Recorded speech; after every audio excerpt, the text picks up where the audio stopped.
If naghahanap ka ng reel na affordable, na gusto mong gamitin for ultralight fishing, then you might want to consider this reel from Seanite. So this is the Seanite Sanje. Itong hawak-hawak ko ngayon is the 1000 size. And this 1000 size comes with a shallow spool.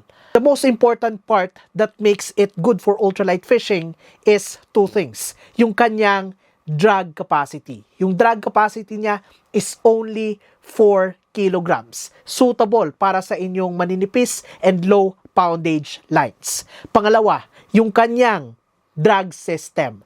Ang laman nitong 1000 size sa drag system niya ay wool felt washers. So it has 3 discs of wool felt washers.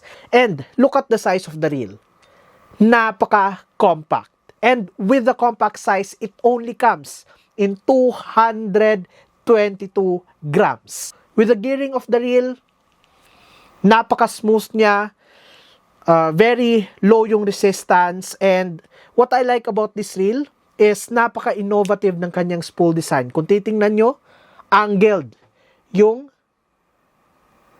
lip ng kanyang spool, and that really helps with the casting distance. Bakit? Because it helps the line leave the spool much smoother. Kaya you can cast farther. So this reel, ang kanyang ball bearings is 7+1.